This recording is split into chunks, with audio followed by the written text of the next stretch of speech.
O mundo dos plásticos em números. Desde os primórdios, durante a Segunda Guerra Mundial, a indústria comercial de polímeros, moléculas sintéticas das cadeias longas, das quais os plásticos são uma denominação incorreta comum, cresceu rapidamente em 2015 com mais de 320 milhões de toneladas de polímeros, excluindo fibras que foram fabricadas em todo o mundo. A produção dos plásticos no mundo. Em 2010, a gente teve 325 milhões de toneladas. Em 2000, a gente teve 200 milhões de toneladas. Em 1990, 100 milhões. Em 1977, 50 milhões. Em 1950, 1 milhão e meio. Até os últimos 5 anos, os projetistas de produtos de polímeros normalmente não consideravam o que acontecia após o fim da vida útil de seus produtos. Isso está começando a mudar e essa questão exigirá um foco cada vez maior nos próximos anos. A indústria de plástico tornou-se uma forma um tanto equivocada de descrever polímeros. Normalmente derivados do petróleo, gás natural, essas moléculas de cadeia longa, com centenas de milhares de elos em cada cadeia. Cadeias longas transmitem propriedades físicas importantes como força e resistência que as moléculas curtas simplesmente não conseguem igualar. Plástico, na verdade, é uma forma abreviada do termo plástico, um termo que descreve materiais polímeros que podem ser moldados e remodelados usando calor.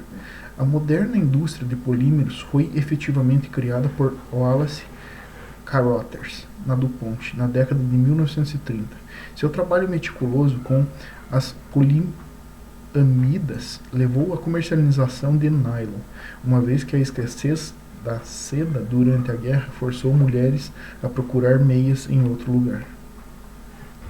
Quando outros materiais tornaram-se escassos durante a Segunda Guerra Mundial, os pesquisadores buscaram polímeros sintéticos para preencher as lacunas.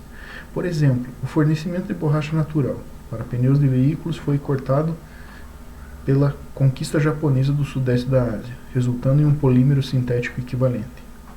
Avanços na química movidos pela curiosidade levaram um maior número de desenvolvimento de polímeros sintéticos, incluindo agora amplamente e utilizando polipropileno, o polietileno de alta densidade. Alguns polímeros, como o Teflon, foram encontrados por acaso. Eventualmente, a combinação desses avanços científicos e serendipidade levou ao conjunto completo de polímeros, que agora você pode reconhecer prontamente como plásticos. Esses polímeros foram rapidamente comercializados graças ao desejo de reduzir o peso dos produtos e de fornecer alternativas baratas ao material natural, como celulose ou o algodão. Tipos de plástico. A produção de polímeros sintéticos globalmente é denominada poliolefinas, polietileno e polipropileno. O polietileno vem em 2 tipos, alta densidade e baixa densidade, na escala molecular. O polietileno de alta densidade se parece com um pente com dentes curtos regularmente espaçados. A versão de baixa densidade, por outro lado, parece um pente com dentes irregularmente espaçados, de comprimento aleatório, algo como um rio e seus afluentes vistos de cima. Embora ambos sejam polietileno, as diferenças de formato fazem com que esses materiais se comportem de maneira diferente quando moldados em filmes e outros produtos. As poliolefinas são dominantes por alguns motivos. Primeiro, elas podem ser produzidas usando o gás natural, relativamente barato. Em segundo lugar, elas são os polímeros sintéticos mais leves, produzindo em grande escala. Sua densidade é tão baixa que eles flutuam. Terceiro, as poliolefinas resistem a danos da água, ar, graxa, solventes de limpeza. Todas as coisas esses polímeros podem encontrar quando em uso. Finalmente, eles são fáceis de transformar em produtos, embora sejam robustos o suficiente para que embalagens feitas com eles não se deformem em um caminhão de entrega que fica exposto ao sol o dia todo.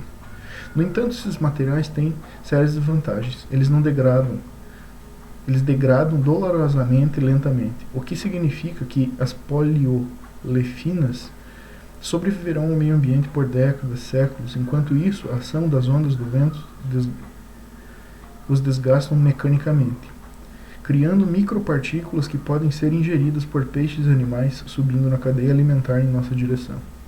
A reciclagem de poliolefinas não é tão simples como gostaria devido aos problemas de coleta e limpeza. O oxigênio e o calor causam danos à cadeia durante o reprocessamento, enquanto os alimentos e outros materiais contaminam a poliolefina. Os avanços contínuos na química criaram novos tipos de poliolefinas com resistência e durabilidade, aprimoradas para nem sempre poder se misturar com outros tipos durante a reciclagem. Além do mais, as poliolefinas costumam ser combinadas com outros materiais em embalagens multicamadas. Embora essas construções multicamadas funcionem bem, são impossíveis de reciclar. Os polímeros são vezes criticados por serem produzidos a partir do petróleo e gás natural, cada vez mais escassos. No entanto, a fração de gás natural ou petróleo usada para produzir polímeros é muito baixa. Cerca de 5% do petróleo ou do gás natural produzidos a cada são empregados para gerar plásticos. Além disso, o etanol pode ser produzido a partir do etano-cana-de-açúcar, que é feito comercialmente pela Braskem no Brasil. Como o plástico é usado? Dependendo da região, a embalagem consome 35 a 45% de polímero sintético, produzido no total, onde as poliolefinas dominam. O tereftalato de polietileno, um poliéster, domina o mercado de garrafas de bebidas e fibras têxteis. A construção civil consome outros 20% do total dos polímeros produzidos, onde tubos de PVC são os primos químicos que dominam. Os tubos de PVC são leves, podem ser colados em vez de soldados, ou soldados, e resistem muito aos efeitos prejudiciais do cloro na água. Infelizmente, os átomos de cloro que conferem ao PVC essa vantagem dificultam a reciclagem. A maioria é descartada no final da vida. Os poliuretanos, uma família inteira de polímeros relacionados, são amplamente utilizados no isolamento da espuma para residências e eletrodomésticos, bem como revestimentos arquitetônicos. O setor automotivo usa quantidades cada vez maiores de termoplásticos, principalmente para reduzir o peso, assim alcançar padrões de eficiência de combustível maiores. A União Europeia estima que 16% do peso de um automóvel médio são componentes de plástico, principalmente para peças de componentes internos. Mais de 70 milhões de toneladas de termoplástico por ano são usadas em têxteis, principalmente em roupas e carpetes. Mais de 90% das fibras sintéticas, principalmente o tereftalanato de polietileno, são produzidas na Ásia. O crescimento de fibras sintéticas em roupas ocorreu às custas de fibras naturais, como o algodão e da lã, e que requerem uma quantidade significativa de terras agrícolas para serem produzidas. A indústria de fibra sintética tem visto um crescimento dramático das roupas, carpetes, graças ao seu interesse em propriedades especiais de como elasticidade, absorção de umidade e respirabilidade. Como no caso das embalagens, os têxteis geralmente são reciclados. O cidadão americano médio gasta 36 kg de resíduos têxteis a cada ano. De acordo com o Greenpeace, uma pessoa média em 2016 comprou 60% a mais de peças de roupa todos os anos do que a média de 15 anos antes, e mantém as roupas por um período mais curto.